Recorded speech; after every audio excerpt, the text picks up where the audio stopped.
here tonight because Daniel Nayeri, who is a best-selling, award-winning author, is gracing us with his presence for our Geneva Lecture series. Yeah.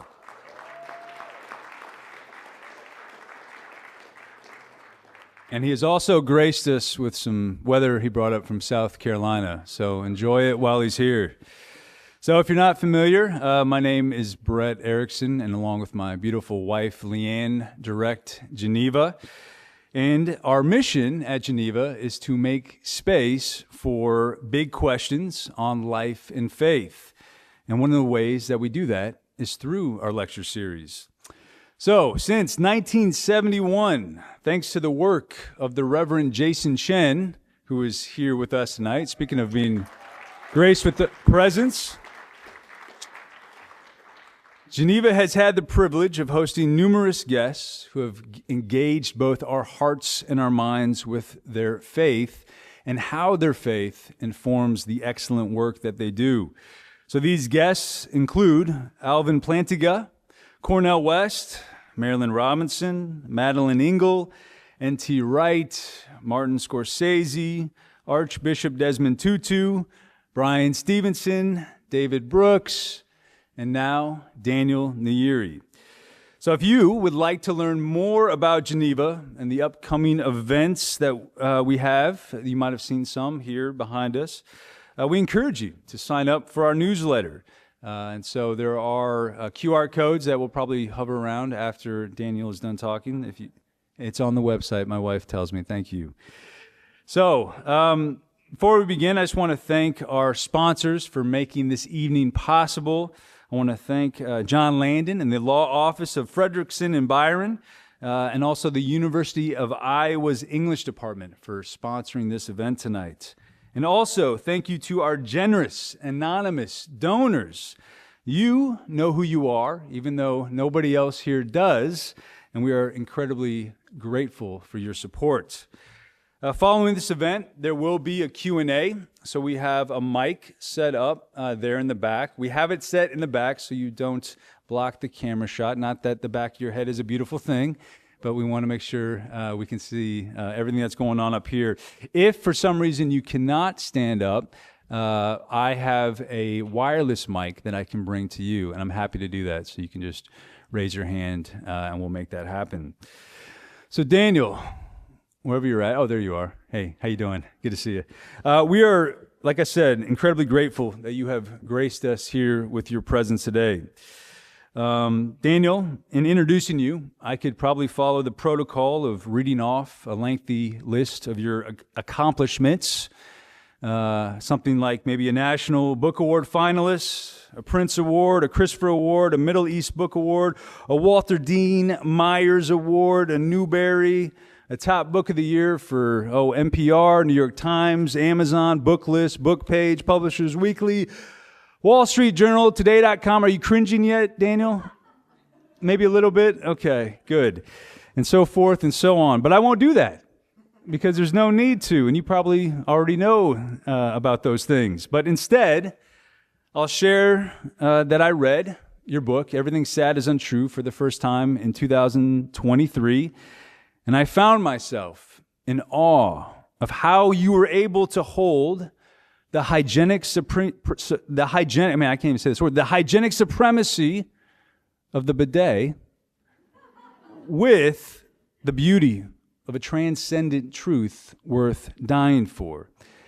And my opinion is that perhaps not since the adventures of Huckleberry Finn have we seen, at least not too often, somebody write such a hilariously heartbreaking novel and yet have it be so encouraging and uplifting and life-giving. And to be able to do that is a gift. And Daniel, we are thankful that you have shared your gift with us. Your writing is a remedy that helps the reader behold what it means to be human. And as a result, at least I can attest to personally, to being able to see better than I did before I was your reader. So Daniel, thank you. Tonight, Daniel is giving a lecture titled Death is the Alternative. And as a result, there's a good chance that he will not read from any of his books. In fact, earlier today at City High, when we were speaking to a group of sophomore students, Daniel said it's his least favorite thing to read from his books. So therefore, for all of our sakes, I will, okay? And then I'll get off the stage here. And everything said isn't true. Daniel chronicles the story of his mother's exile from Iran with her children in tow because she went all in on what she believed to be true.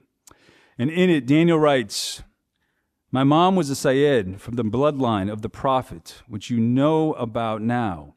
In Iran, if you convert from Islam to Christianity or Judaism, it's a capital crime. That means if they find you guilty in religious court, they kill you.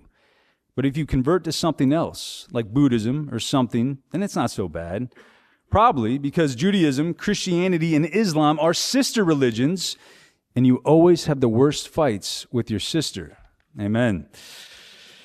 And probably nothing happens if you're just a 6-year-old, except if you say, "I'm a Christian now," in your school. Chances are the committee will hear about it and raid your house, because if you're a Christian now, then so are your parents probably. And the committee does stuff way worse than killing you. When my sister walked out of her room and said she'd met Jesus, my mom knew all that.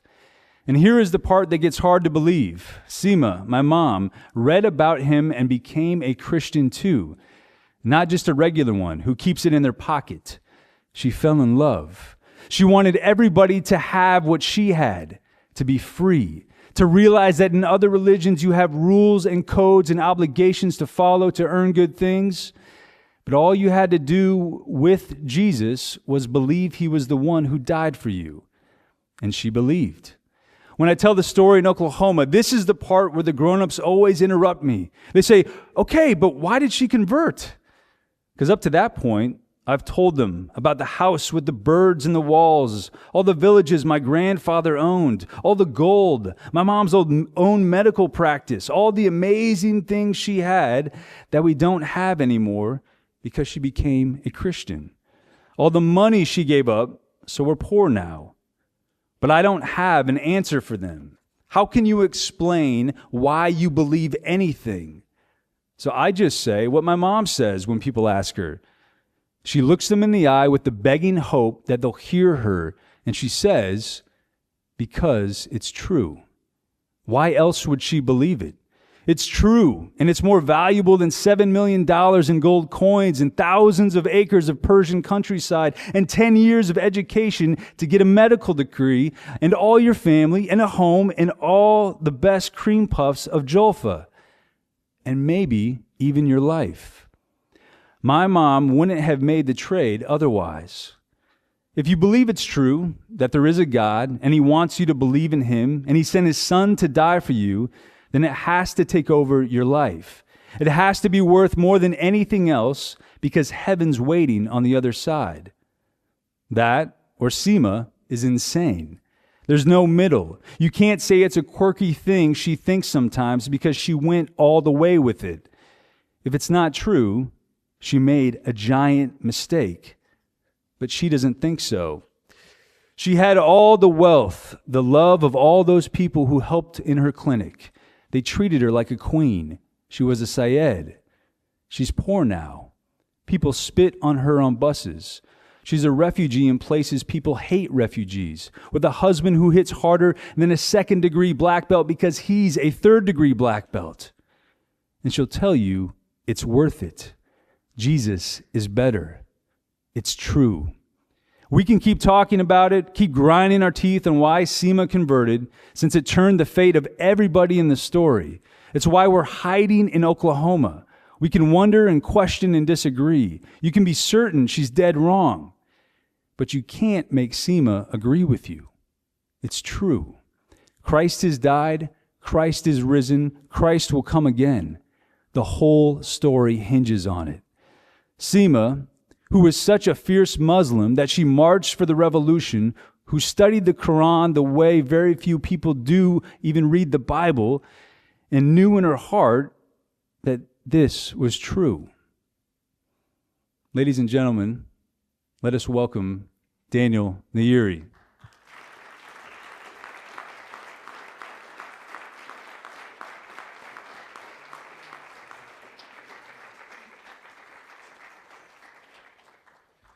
Thank you. I'm glad I didn't have to do that. That was I appreciate you taking the hit on that one. That's funny. I haven't heard that in 6 years. It's true. It remains true 6 years later. Hi everyone. Thank you for having me. Thank you for coming out here this Friday.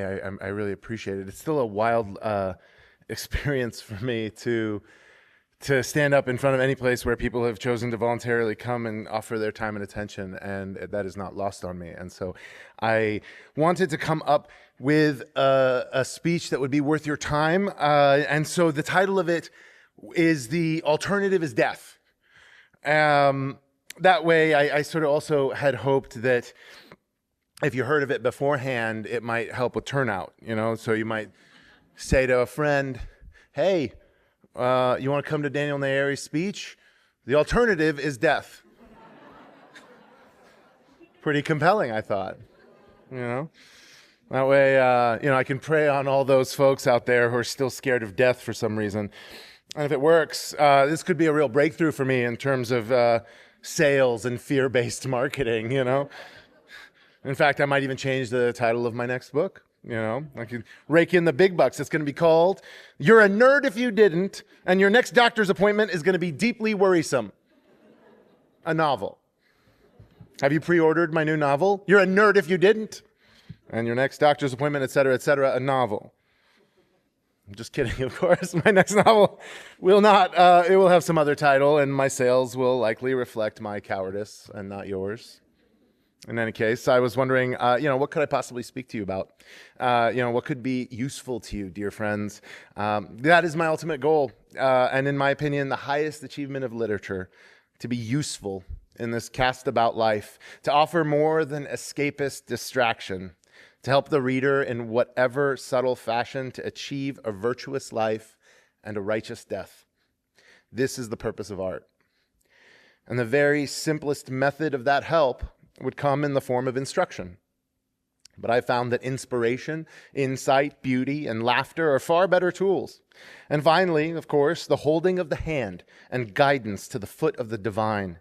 This is the only help we truly need. That is the purpose of art. To make us humble, to make us just, to make us merciful. That's pretty straightforward, right? I think we've got it covered. We've got that covered. What else should we discuss? We'll put that to bed. Real estate advice I could help you out with.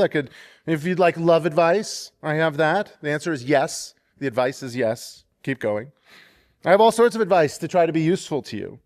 But when I think about it, when I wave my hands vaguely as authors sometimes do and say, when I think about all that's going on in this world, the endless horrible things that we all agree are horrible, but in different ways, those things, the way that things are, one might say, alluding to politics, but not addressing politics. We're all vaguely dissatisfied, I'm sure. Wink, wink, nudge, nudge, say no more. The situation of us, life, earth, with all that's going on. Here's a phrase, now more than ever. I thought there's nothing more useful than to talk about bravery. That's what I'd like to speak with you about today, cowardice, bravery. Because there's never been a worse time to let fear get the better of us. There's never been a worse time to run away. I've been thinking a lot about this recently because I speak to college students about art. And when I was a college student, I came up at a time when it was particularly fraught to think of yourself as a Christian artist. The notion was that in the 90s and the aughts that, Christians had relegated themselves to gimmick. We were a knockoff of the mainstream culture. Any big brands the Christians would immediately co-opt, right? Not Abercrombie and Fitch, no, a breadcrumb and fish. No fear became fear not. Tommy Hilfiger, Tommy Hellfighter.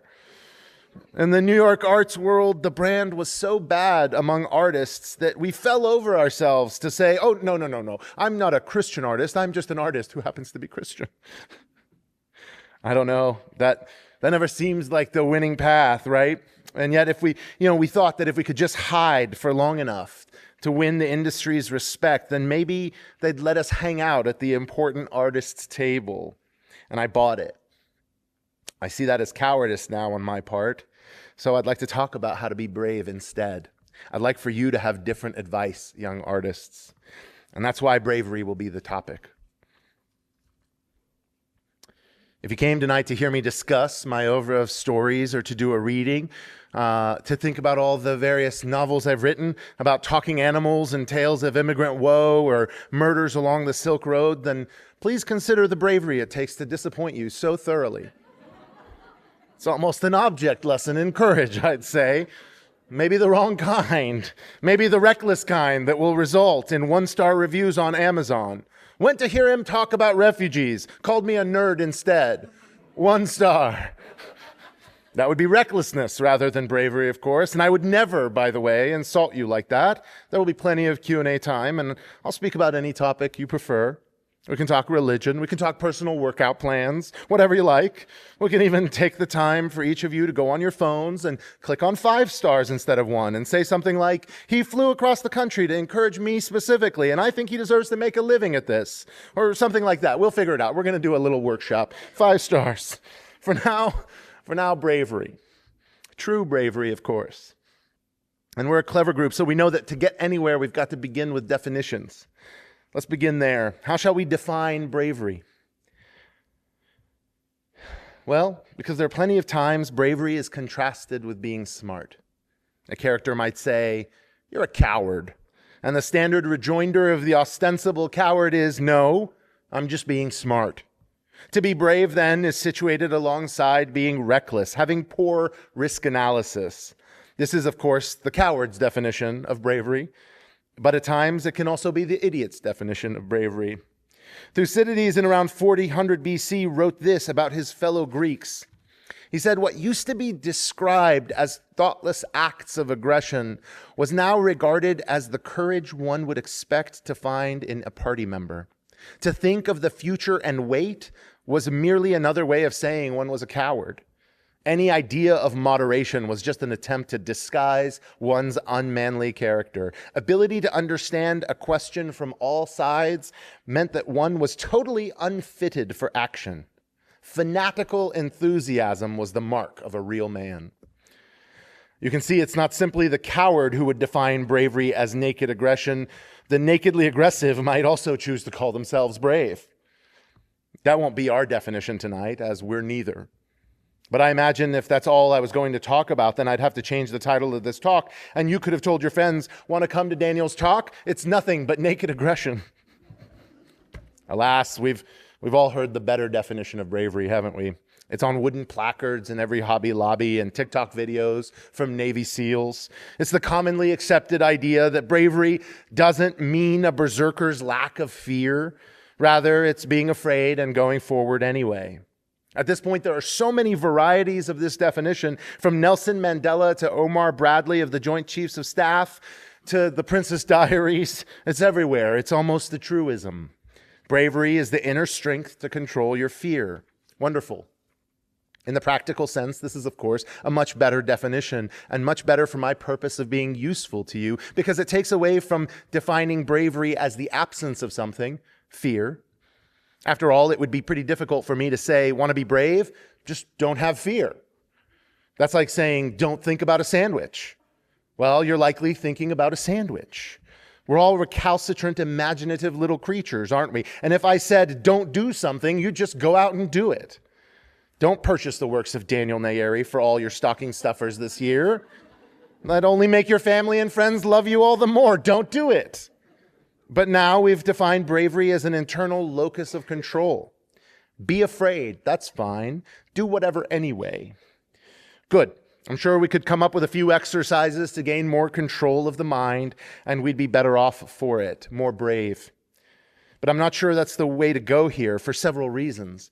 First, I think there's still some fuzziness around this definition.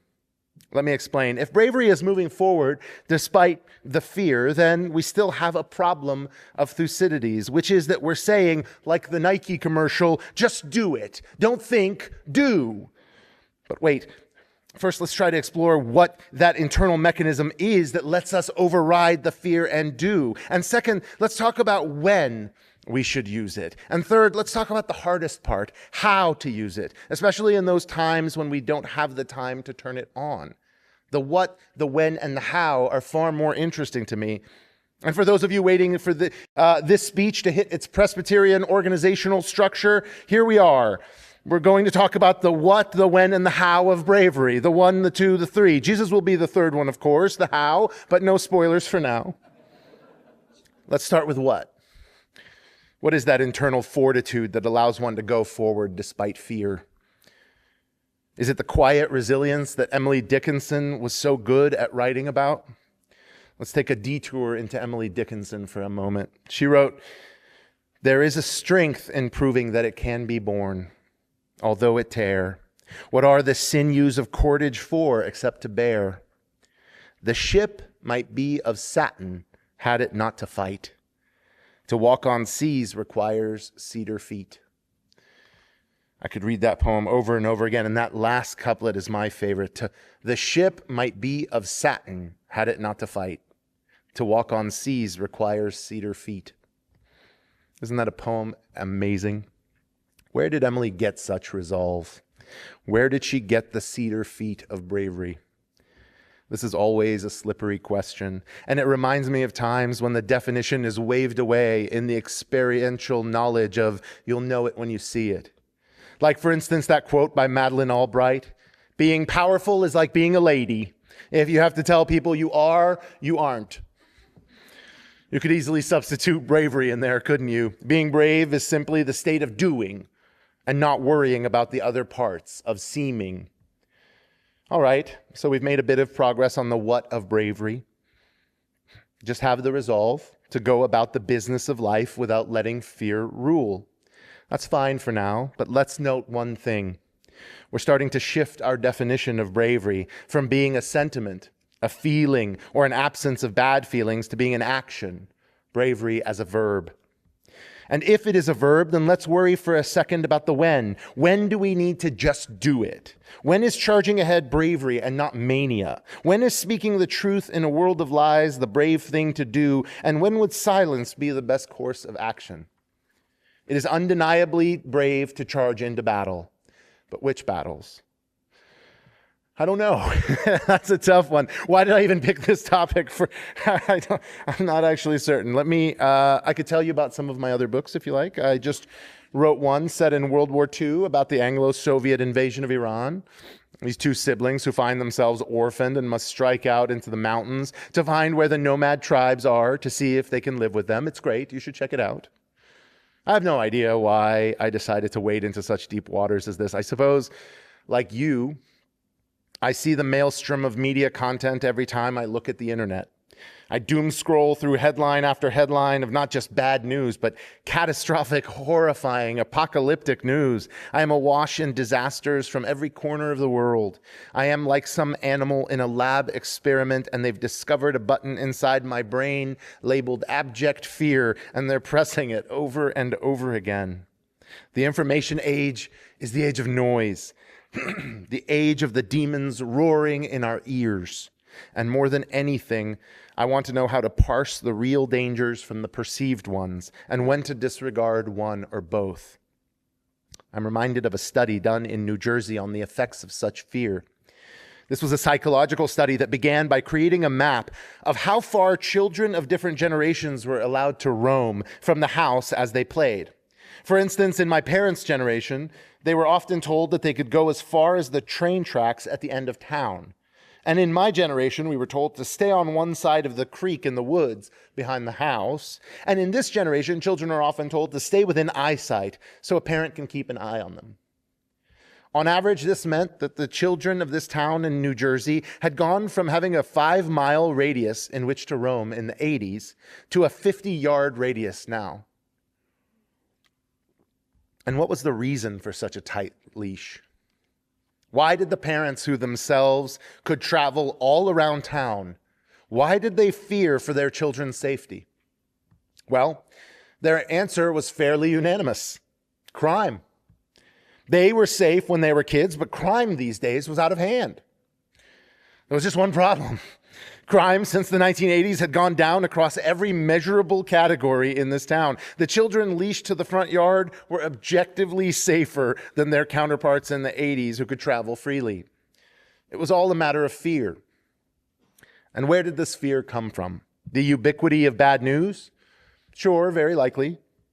The modern parents had simply lost their ability to know when to exhibit a bit of bravery. Beneath the overwhelming feeling that things are worse now in terms of crime in this New Jersey town and elsewhere than they used to be, is the when of it also a matter of you'll know it when you see it? How do we know when? The answer is yes, sort of. Yes. You'll know when to be brave and declare your faith, and when to delete your strongly worded social media post and go back to bed, if and only if you spend your time looking for wisdom instead of bravery. Pardon me. It's wisdom, after all, that helps you see past the screeching eels of the internet. It's wisdom that humbles us so that a threat to our ego, to our status, is not conflated with the truest dangers to our person. It's wisdom that gives you the perspective to see just how short-lived we are, how the stakes are not your reputation or even your life, but your rightness with the God of the universe. Bravery, the action, when directed as it should be, is a subcategory of wisdom. In the trenches of life, when there seem to be bullets flying in from all over and we're panicked, it is wisdom that tells us which direction to run, that isn't away from our fears but toward our principles. That is how we know when a situation calls for bravery or caution. And when we are in need of such fortitude, how can we muster it? This is the third and last point. How can any of us be brave? I'll tell you this is the part of the talk that haunts me and the part I thought about first because of a particular video I saw. You might have seen similar ones or this exact one. It doesn't particularly matter. They fit a particular niche in the taxonomy of online humiliations called the bad dad video. The one I saw happened to be at a velodrome during a major bicycling competition. A bicyclist loses control and careens toward the audience, where a father seems to be pulling his preteen daughter in front of himself in what the internet calls a meat shield. The photo is a Renaissance painting of bodies in motion, faces contorted in fear, surprise, and in the case of the daughter, many layers of shock. But there is no painting I have yet seen that fills me with such bile, such visceral disgust as the face of that man, so callow, so craven as to protect himself and sacrifice his child. I'm telling you now, I would rather any humiliation than that one. This is what they mean when they say a coward dies 1,000 deaths. Just looking at it. It is the exact opposite of whatever we are calling bravery. And it is tempting to look in the face of such weakness and decry the entire masculine project altogether. Shut it down, pack it in, gentlemen. Or to go the other way and demand anything, and I mean anything but that.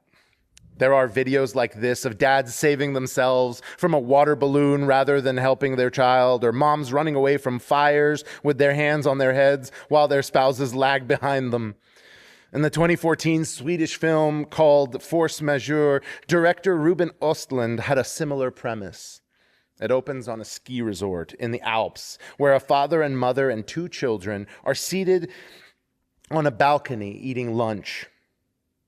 Off in the distance, up the mountain, they see an avalanche, and at first it's fascinating. Dad takes a picture, but as the wave of snow and ice gets closer and bigger, the mother wonders if they should go inside. It'll be fine, says Dad. The children are getting scared, however. It's getting closer. It's about to crash into them. Everyone screams. And in that moment, Mom dives on her 2 children, and Dad grabs his phone and runs away. But the avalanche doesn't hit, and a fine powder of snow wafts over them. False alarm. But now, Mom and the 2 children, still panting from fear, watch as Dad walks back to the table and resumes his lunch, acting as if nothing had happened. But something did happen. Some shameful reality of the man's truest priorities had been exposed. A mask has fallen from the face of the father, and behind it is an image of cowardice and selfishness. The challenge with a moment like this, of course, is the time frame. The sudden jump scare of a ball flying at your face, an avalanche, etc.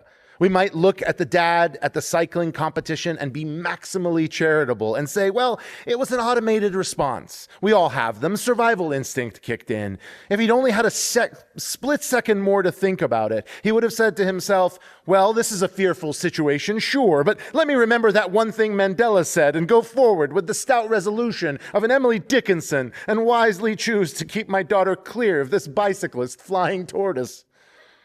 Maybe he would. Maybe he would. Give him enough time to study the Romans and get in a few workouts, and maybe he chooses correctly. But here we are. It was a pop quiz, and he epically failed. What it means to us, however, is that our definition of bravery is missing some element to account for whatever it was that just happened so suddenly. What is bravery? The act of moving forward despite your fear? And when should you do this? Well, when such an act would fulfill the will of the Lord. And how will you know what that is, if not by wisdom? And yet, how do you avoid becoming the callow worm on an internet video using his daughter as a meat shield? How do you meet the sudden pop quizzes of life? Well, you revert to your training. Ask any firefighter. In crisis, you revert to your training, into or away from the fire. Your instincts take you in whatever direction you've pointed yourself, your habituated self. That is what we see in sudden moments, your innermost fascinations. In my life, unfortunately, I've seen many moments of such crises. In my book, Everything Sad is Untrue, I mention a few of them. My father, in a moment of crisis, as we were escaping the country, grabbed for his career and his personal comfort instead of for us. I've since experienced many more sudden crises. From attempted muggings to knife fights to motorcycle accidents to burning buildings, and every time, the people who act bravely are those who have habituated their minds towards something greater than themselves.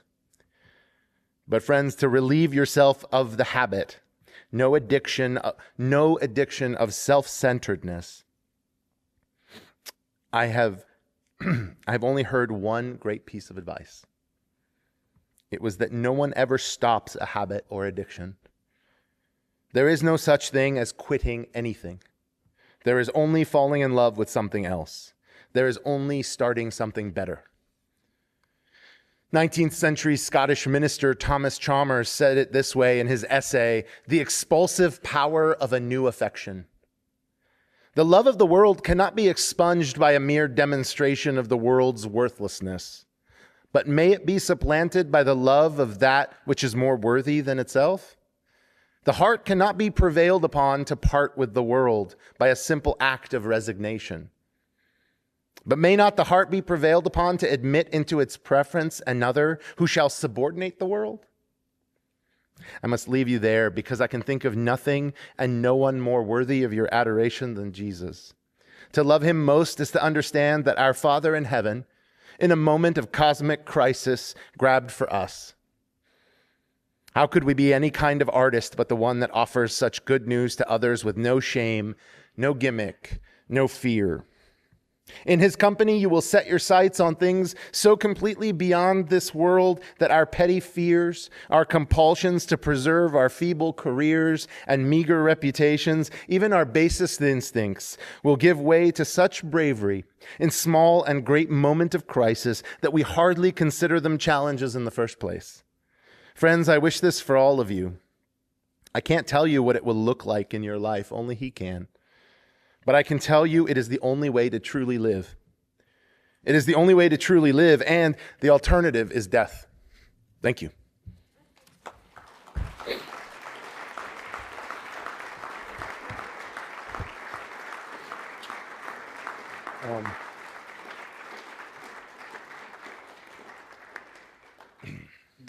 Thank you, Dan. Thank you, yeah. We are on the Q&A, so if you do have a question and you're able to ask it in the mic, do that. Otherwise, I will buzz around here and bring the mic to that.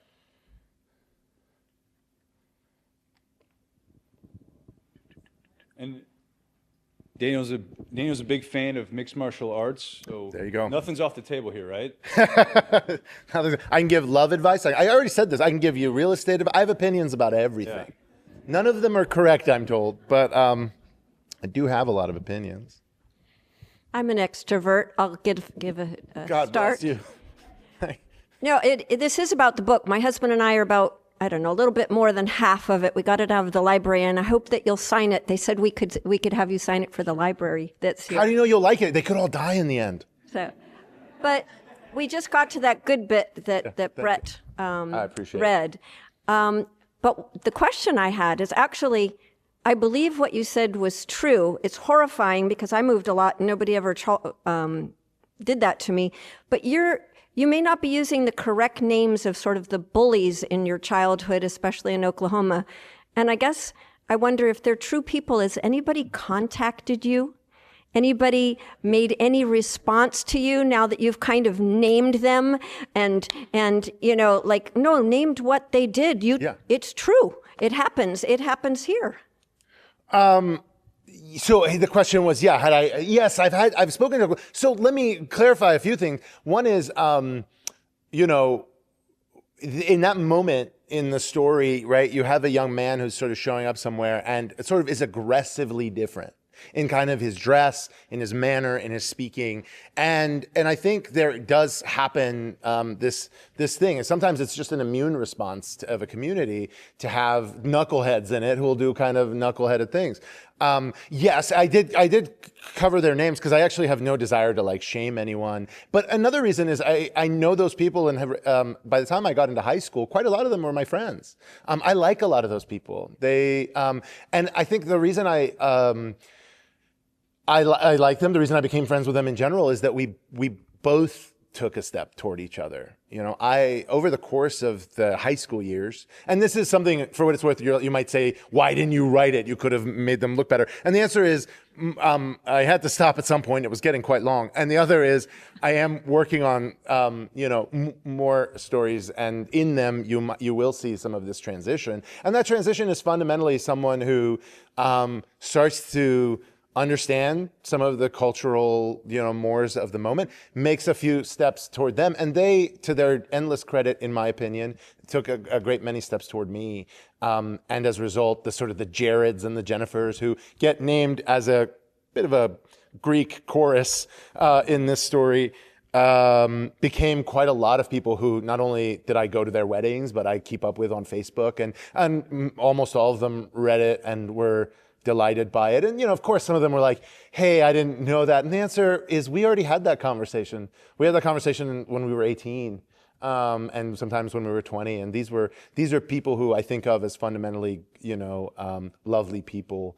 But no place has a monopoly on knuckleheads, and certainly Iran and Oklahoma are not those, and they have plenty each. So I got to write about some of those adventures. I was lucky enough that I stayed in that place long enough, and I had some really good adults in my life on the teacher side and on the coach side that really helped me sort of befriend these people. And so my hope is you'll sort of, not to spoil it or give, but over the course of 3 books, some of the books that I really love, I'll shut up about this topic, I'm sorry, but are these sort of incredible works where over the course of who knows how many books, people sometimes have difficulty naming the number of books for this, but they know the character and their life.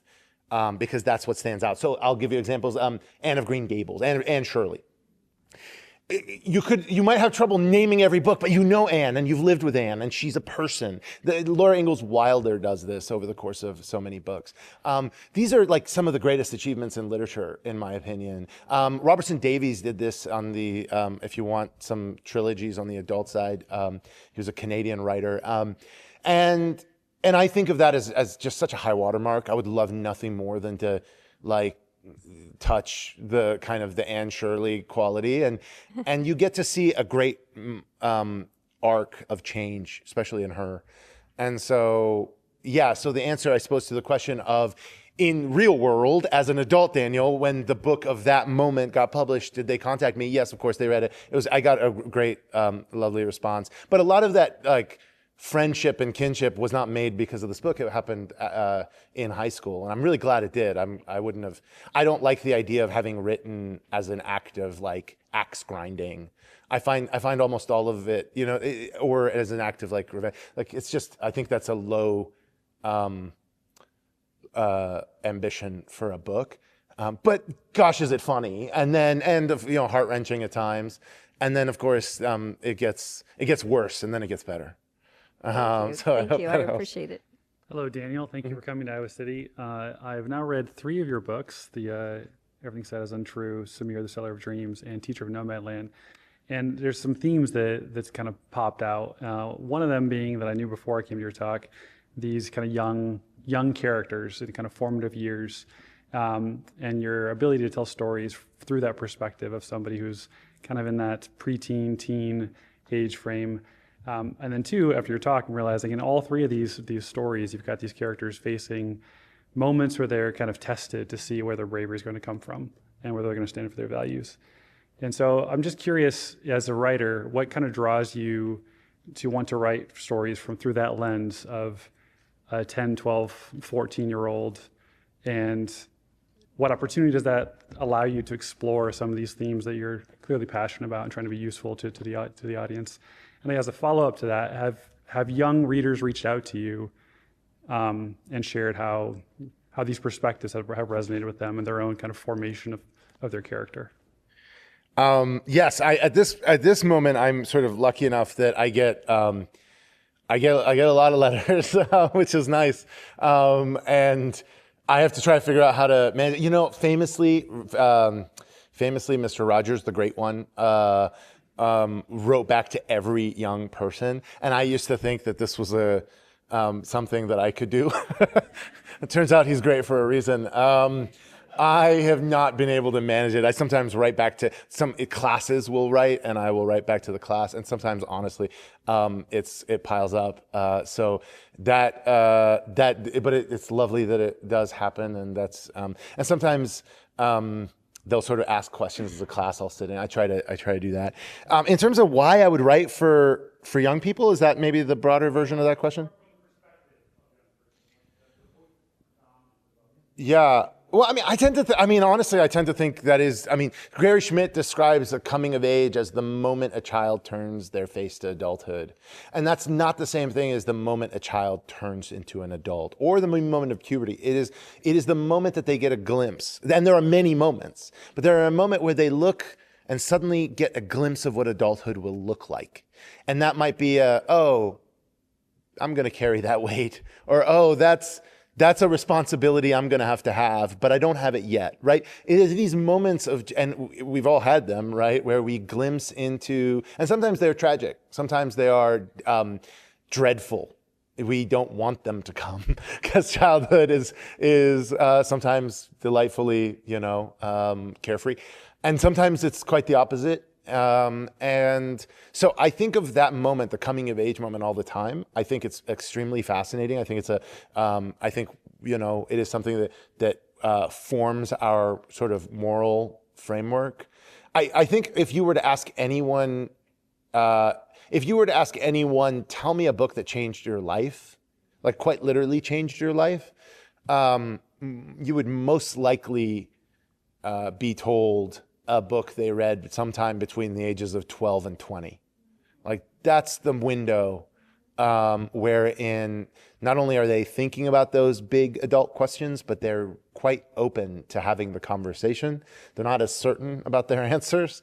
And I think of that as a really sacred trust. I think of that as a really, not only the kind of the most important moment in anyone's reading life, but also, I have a friend who says, these are other people's kids, and nobody has a sense of humor about their kids. And it's true. I don't, and I will never have a sense of humor about. So that sort of, to be able to have that conversation, to be able to have it carefully, but to be able to be able to stay with the reader that long, that might be useful. Someday these things will be useful. We not only, as young people, we are looking for little heuristics on how to do this, because we get these glimpses into adulthood.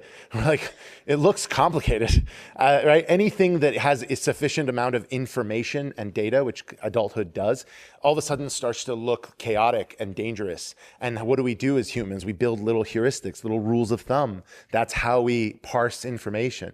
And that's what we're doing, right? We're saying to ourselves, how do I read situations? What makes a person trustworthy? If I walk into a 7-Eleven and spot somebody, what are the heuristics I have for, like, am I in danger or aren't I?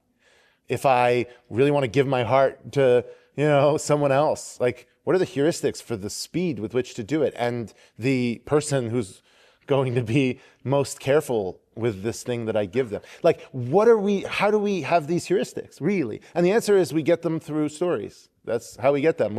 That's why the Bible is full of stories. But that's also why good stories will sort of help us build shorthand, right? So, and we use it as adults all the time too, right?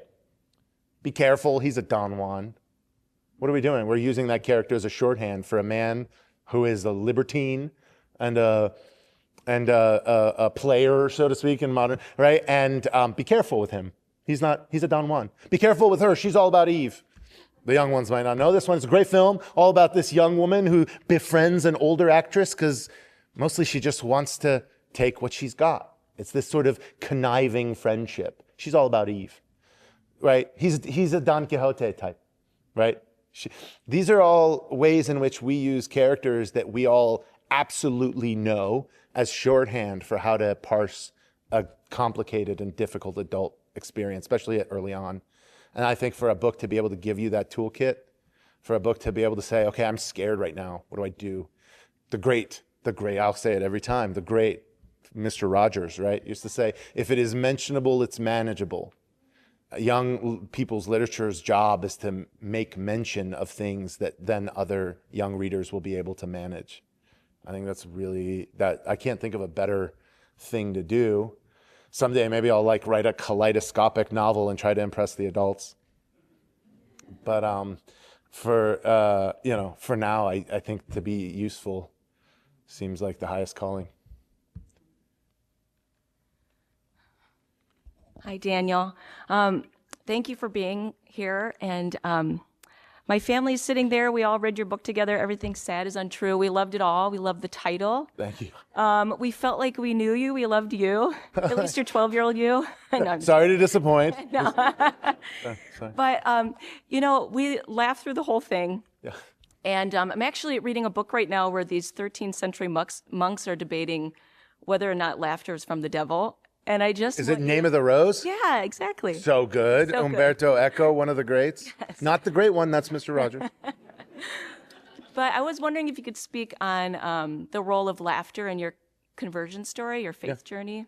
And even if I could be like everyone else and ask 2 questions, I heard too from a number of sources that Iran is experiencing a huge boom in conversions. Yes. Is that true? It sure is, and I'm very happy about that. Okay. Yeah, it is a place. It's like one of those per capita stats where it's like by speed, it's going. It's not like taking over the country or anything like that. It's not, numerically some juggernaut just yet. But Iran is absolutely experiencing an incredible awakening of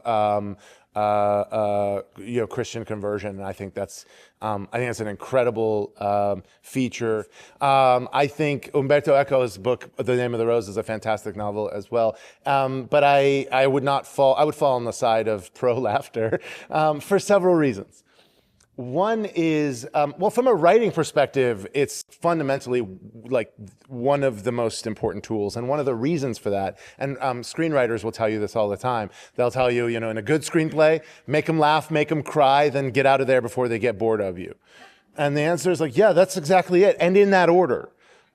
Because it is, you can make them cry and then make them laugh, but that's way, way harder. And I'll tell you why, because crying is a much more vulnerable thing to do. And the only reason someone would let you do it. I mean, we've all read novels that are like trying to make you cry, and you can feel them like cajoling you, and you're repulsed by it. You're bothered. You're manipulated. You feel angered that this person is trying to grab the wheel and take you over here, and you say, "I'm not going to go there," right? But when we laugh, we're doing the same thing, right? You're giving me control. You're letting me make you laugh. But it's a gentle one because you like it. It's pleasant. But you fundamentally also still given me the control. And it's so much easier to make an audience cry after you've made them laugh than it is the opposite way, or just without it. So fundamentally, it's a form of intimacy. It's a form of sharing. I can't break bread with everybody who reads my books, but I can laugh with them first, and then we can cry, right? And so I think it's a natural step of a natural step of the increase of intimacy between the reader and the writer, which I think is effective. But then the question is, why laugh? Like, is laughter broadly, what benefit does it have? Well, I mean, I'm a Christian who believes in the Bible, and quite often, it mentions the joy of the Lord. It is not, it quite often, and it is not only our strength, but we are, he sings over us.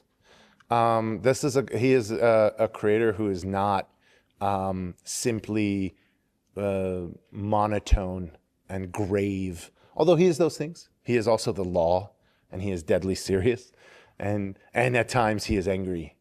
And we should be very, very, very careful of that as well. We should be very respectful of that and fearful. But he's also very joyous and delighted by us. And when he sees what he's made, he says it's good. These are all functions of a creator who giggles. And I think it's wonderful. And so to remove that half is a complete silliness to me. I also think laughter is by far the best use of pain. There are so many great examples. You go to the common cliched examples, right? Of like, when was the first comedy written about World War II? And the answer is during World War II by inmates of a camp. Like, quite literally, the work and design of laughter is to be helpful to us. And so, I think it seems like I'm saying good is good, which is pretty simple, but I would never, I think often people will sort of sometimes conflate laughter with derision, laughter with like punchlines, laughter with mocking, right? And that's often also accused of laughter, but that's only one category of laughter, right? I think laughter as spontaneous overflow of joy is the best feeling we can have. So, I'm not even sure. I'm trying really hard to like give the opponent a decent argument. Like, move on.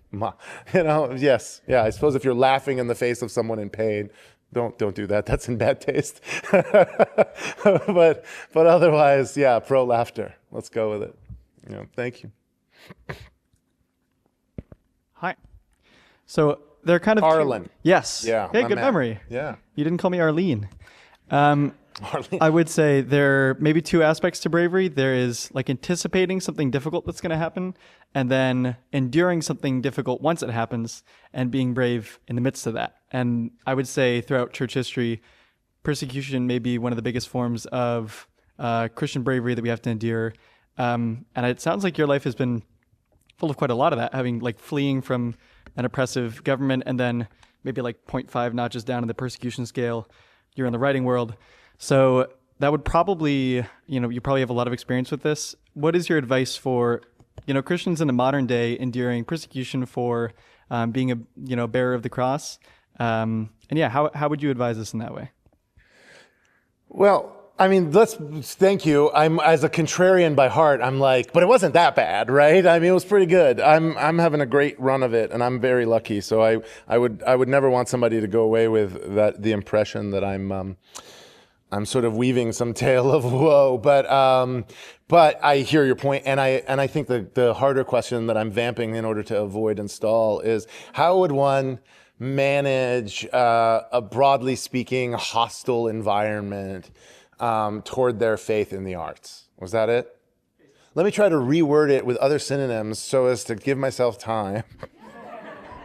No, you know what's funny is I'll give you sort of my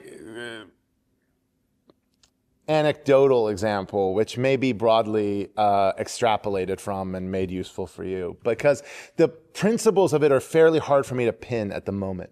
Like, what is the best strategy, broadly speaking? I was given, when I went to New York as, sort of a little mentee, an eager child, I wanted to be good.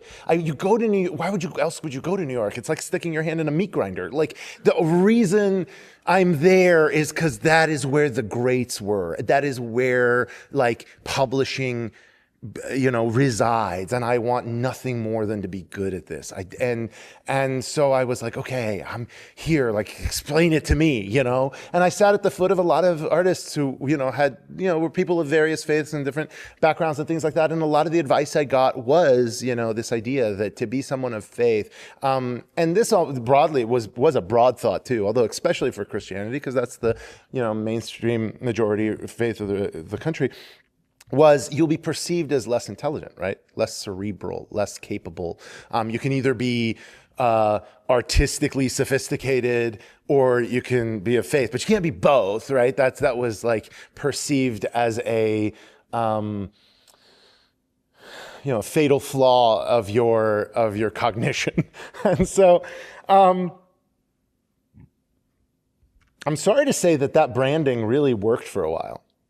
And it still kind of has, right, in the arts. I mean, I think to be sincere in a belief, Lewis talks about the idea of somewhat being flippant, and he speaks about it with some great disdain. But the idea of, to the flippant person, the joke has already been made; it doesn't even need to be made now. And as a result, it comes with an assumption of not just correctness, but smug mockery of anyone who wishes rather to be, instead of flippant, sincere.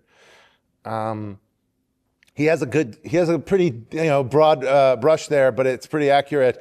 Even most of a century later in the arts, it's this sort of aloof cynicism still has a better brand as the to be. I think one that's going away. One of the reasons is there's nothing worse for the brand of aloof cynicism than being around those people. And social media has helped us kind of burst that bubble. It isn't the most intelligent approach for artists, and boy, have artists embarrassed themselves on the internet by simply responding to everything that way. It starts to look like a particularly one-dimensional mental model, first of all. So one, being around it has sort of diminished that brand. Two, I think, artists of, let's just say, sincere faith, have done a much better job than in the 90s trying to retreat from culture and build a subculture of knockoffs. Like, that was a particular bent of the 90s and the early aughts that I think has safely, gone away in a lot of ways. Like, we're not sort of we don't have that inferiority complex of, gosh, if I wrote Jesus in the Coca-Cola font, maybe it would be a little bit more winsome. Like, it's just such a silly and empty gesture, and it didn't work as well as it should have. And so I think you're watching. And then lastly, the brush that we used to sort of paint, artists of faith with was that be careful. If you believe something sincerely, it might leak into your work, and you might try to convince someone of something. And as a result, it'll be propaganda, it'll be kitsch. And we've watched over the course of the last 30 years as everybody has become a expert at making kitsch and not much else. And so suddenly, I think social media, but also in general, I think we've all kind of caught up to what Orwell's essay once said, which the essay was all art is propaganda, right? And what he was effectively saying was, above a quite superficial level of reading, all art tries to convince one of something. And you're like, okay, well, yeah, if we define propaganda as trying to convince someone of something, then we can say all art tries to convince you of something, and that's true. And we've gotten much worse at trying to convince each other of things, and so art, as a result, has suffered. And so, in general, I think there has just been this gigantic 30-year seeding of the ground of what we might call fertile, deep, resonant, impassioned work. And I don't see why people of faith couldn't fill that just as well as anyone else. And so the proof will sort of be in the pudding. I think that the context in which someone's making art nowadays is vastly different than 30 years from now. And I'm really glad of that. I'm very bullish for those things. I think people have sort of had a little bit of enough with skepticism and cynicism, and are like, okay, but what? And I think there's a lot of answers out there, but I think this is the good one.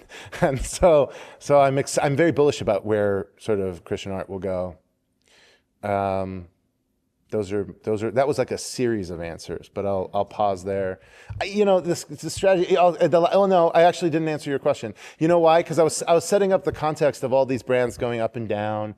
And for me, the anecdotal version of this was I spent those early years really in what I believe was I had this deep desire, and it was an overwrought desire to be a writer. Like, it was very clearly disordered love, and I should have subordinated it to my other priorities, but I didn't. I wanted to be a writer, and I wanted to be published. And so the first few works I did were, I know the market, I know I'm smart enough to do it, and I will do it in order to get published.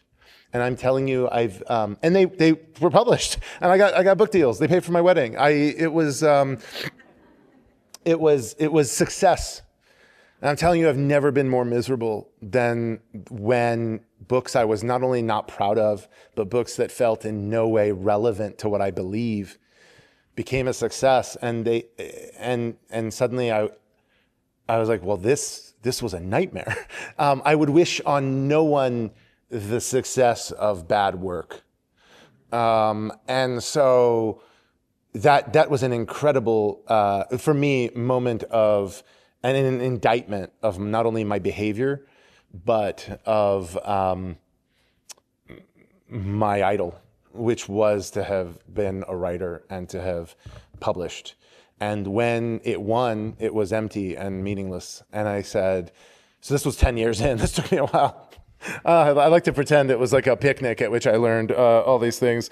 But then 10 years in, I said, well, what if I wasn't you have to at some moment subordinate this to that being my faith in Christ. And then I did, and I started to, 1, the writing became better. 2, it became truer. 3, it became more resonant with people who actually cared. And 4, I was happy to see it succeed. Every time someone walks up to me and they say, hey, I read Everything Said Is Untrue, I'm so thankful. 1, it's like, I really want to keep writing. And that's like, but 2, I'm really glad. I really hope that it was useful to them. And I absolutely did not feel that way about the first 3 books I published. And not only that, I felt there was a sadness in, we can never really be friends, can we? Because you've walked up, you've said something deeply kind to me. I love this book. And secretly I hate it. So how can we ever really meet? Whereas with Everything Said, with all the novels that are in public, those books have gone out of print, safely dead. Chinua Achebe once said, one can never say it will be safely dead. And so, unfortunately, maybe they won't. But nonetheless, not here. They're not here to haunt me. Anytime those, the books that after that sort of, and it was a hard lesson. They've met me, and even if they're the silly books, the young reader stuff, they've absolutely met me. And that, I think, is, it's not about me, but it is one aspect of why I'm so pleased when I can speak to readers now. That was very different. All right, I'm sorry. You were so patient. Thank you for waiting. She's like, sometimes I love it that sometimes you get 2 questions, but then you get 6 answers. And you're like, y'all didn't realize there's an exponential problem in my head where I just go, now what if this question was asked with a different context? I love your topic, bravery, and looking at fear and looking at how fear drives us. You talked about doom scrolling and kind of the moment we're in and the water we're swimming in the U.S. culturally and politically today. And I keep looking around and wanting a remedy, wanting things to get better, wanting us to be at peace with each other, wanting us to want all the good things. So, our pastor preaches about love your enemy. And in the course of thinking about some of these things, something dawned on me. People sometimes talk about anger as the opposite of love. Anger at your enemy is the opposite of love. And I don't believe that. I'm a mental health therapist. And when clients bring anger into the office, I'm like, good, tell me about your anger, because anger is, I think, the strength to stand up for what's good and fight what's bad. And we see that in Scripture. We see that God gets mad about stuff. We never see God get afraid. And I started to realize, okay, it's fear that's the opposite of love. It's fear that's driving this polarization. It's fear that's driving our hatred. And of course, the Scripture tells us this too, that perfect love casts out, not anger, perfect love casts out fear.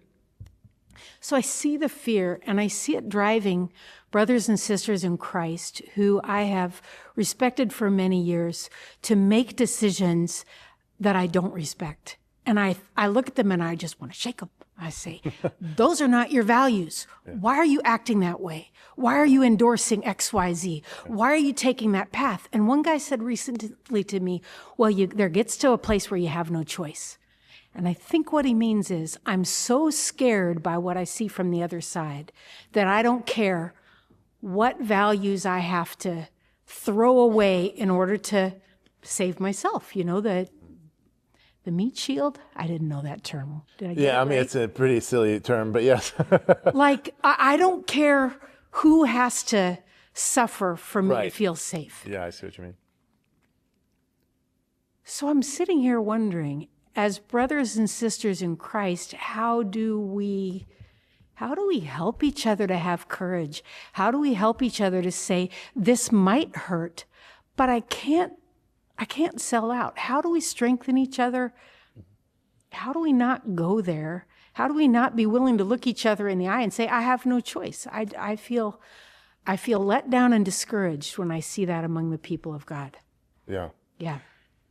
Well, there's several questions there, and I think one of the, and I don't disagree with most of your the assessment, right? The assessment is pretty much looking as you said, and I do agree also with the idea that I love that verse, perfect love drives out fear, and that does feel like a better dichotomy than anger. That's that all feels accurate. I think the part that I would want to explore as we were having that conversation is twofold. One is the distinction between the scale, right? We're having these interesting moments where the scale of what we say to the culture at large on the internet and what we say to each other, right? And those, it's easy to conflate those, but actually, I think it's quite important to understand very different strategies for them.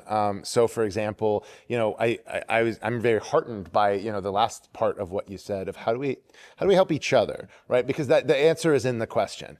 The answer is in the question in the sense that when we are afraid on a local level, I'm going to speak locally, broadly we'll get to internet, but when we are afraid, what are we afraid of? What is this alternative that we are afraid of? Most of us don't have fears in which the alternative is death. We're not sort of in a moment where it's like, well, I'm going to run up this hill and they're going to shoot. And I'm going, yeah, that is a meaningful and deep and important metaphor, which is like charging a hill. The alternative is death. And that's not actually, so that's such a large and abstract stake that people tend not to be as bothered by that, right? It's the death of the ego. It's the death of the reputation. It's the fear of losing friends, the fear of sometimes losing access to livelihood, right? These are the actual, like, and we think of them as, I mean, I can say they're pettier fears than death and torture, but they're in fact deeply important. And to sort of wave them away is, one, silly, but two, it's literally the stakes that we're all engaged in most of our time. We're not engaged with life or death struggles most of our time in our context. And that's good. But it should be given the gravity that it has. And I don't think we do that. I think it's very easy in communal settings when we have these conversations we do it to everyone else but ourselves, to wave away those stakes. And I think every time I have been in a situation, let's say in a communal setting, a friend group, a church group, whatever, and these sorts of things come up, one of the first questions I am always trying to address is, let's be very clear here. I'm going to be your friend after this. These are not the stakes on the table. Because if trying to drive out fear, let's address what those fears are. Social opprobrium, reputational damage. These are things that actually small towns, small communities trade in. These are the currencies, and we don't often bring them to the table. And I think the reason the answer was in the question is, how do we help each other? By helping each other, right? How we actually have to have those in-person conversations in which we're constantly knitting the social fabric and so such that we are able to build these better ties so that those stakes don't feel as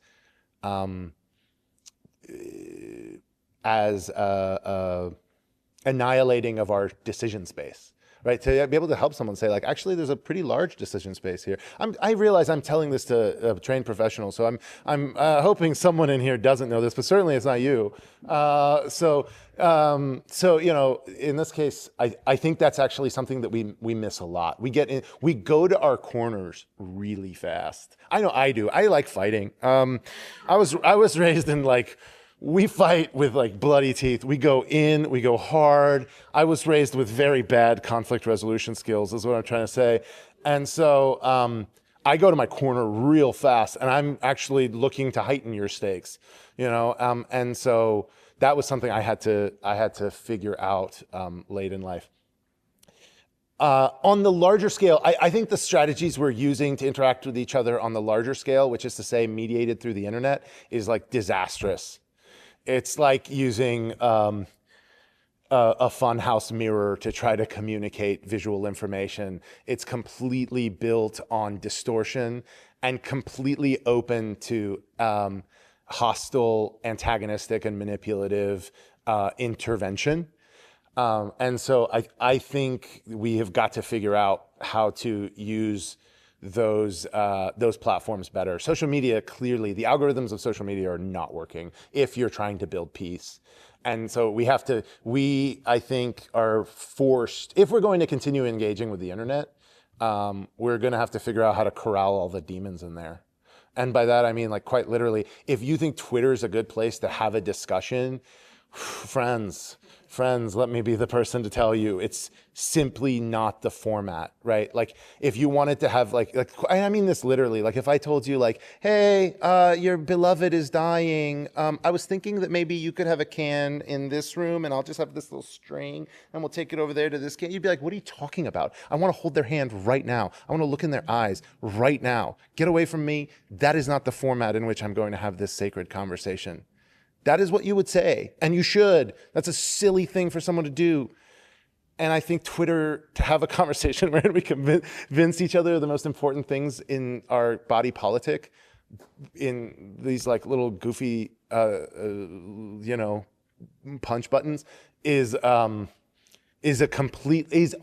honestly think we deserve we deserve the calumny if that's where we went to go have the conversation.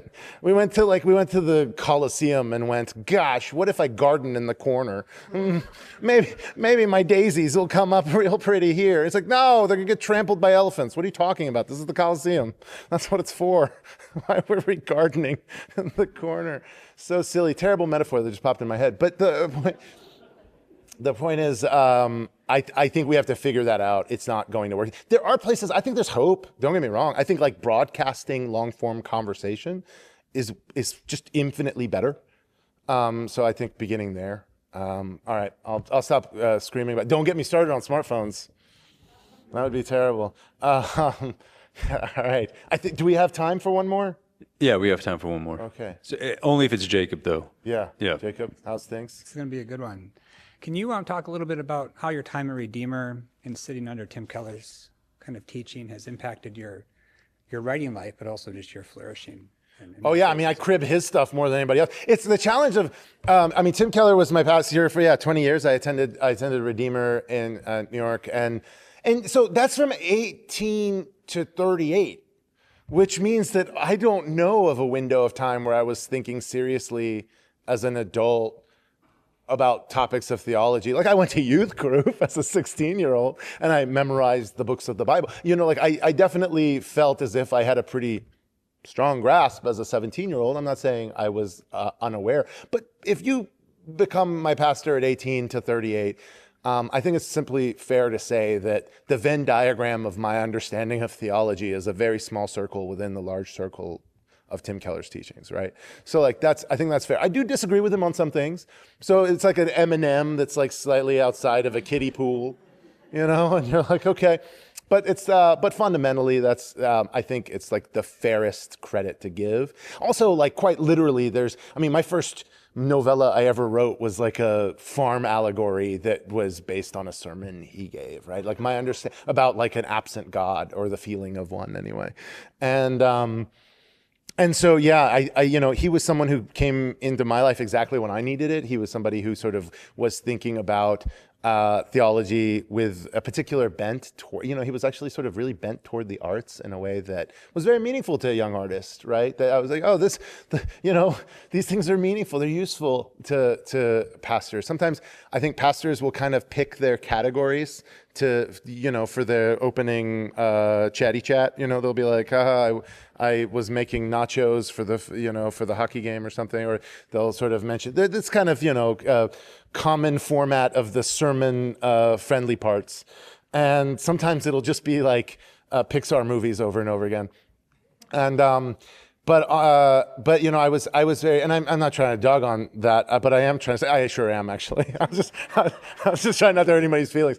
But I think one of the things that really, and early on as a young artist, I started to perceive that maybe the arts actually do have a place in like the conversations of the eternal. And it's very easy to not think that. Again, coming up in the 90s, there was a very strong hostility toward the arts when you were coming from maybe a more traditional church background. And so not only did he sort of begin by winning me over in that way, but he wasn't just what's the right word? Pandering to my biases, right? There was also, he was somebody who, over those years, what's the right word? Stretched a lot of my understanding of the word, and I miss him quite a bit on that front. I wish we could still be hearing his sermons, but I get to listen to them, on recording, and I'm really thankful that those exist. So I suppose sometimes in cases like this, there's an old adage that the easiest thing to write in the world is a bad review, and the hardest thing to write is a good review. With Keller, I have a pretty good review, so it's a hard thing to write because you just go, thanks. Is the only real comment I have on sort of a lot of his work. As I said, I'm an adult, and I obviously I don't revere him into thinking of some kind of like saintly perfection. I think just like anyone else, he had ways I disagree with, but why would I speak against the family? Like that's like I think it's one of those things where in an age where again bad reviews are disseminated very quickly and good reviews are too boring to recount, you have to be careful with all your bad reviews, right? And so in this case, in general, like I have just nothing but gratitude for somebody who very clearly, like if you read my work and you're familiar with Tim Keller's, you'll be like, yeah, this kid was sitting in the back row. so my hope is just, I was very pleased when, I heard, he had had the opportunity to read my stuff, and I was really, through the grapevine, I hadn't really, so I was, all I can really say is how thankful I am that I was there in that window of time. Yeah. Cool. That was a good last question. Thank you, Jacob. Hey, thank you, Dane. Oh, I'm sorry. Is there? Yes. Well, so that's like a colloquialism we have in the West, right? So. Yeah, so if I would just sort of means law, or yeah. No, not as far as I know of, which is good. But yeah. All right. Thanks, Arnie. Thanks, Daniel.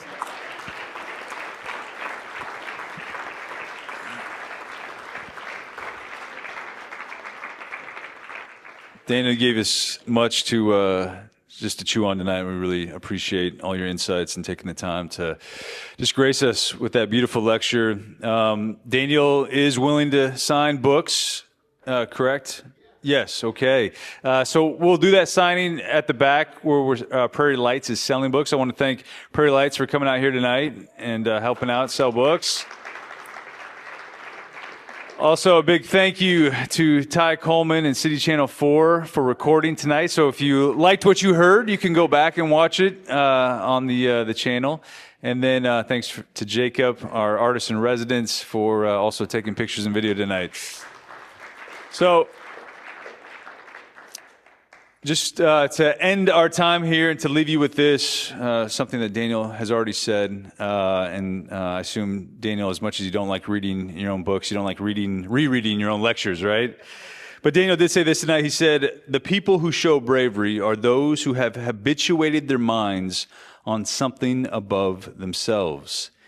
It is the only way to truly live where the alternative is death.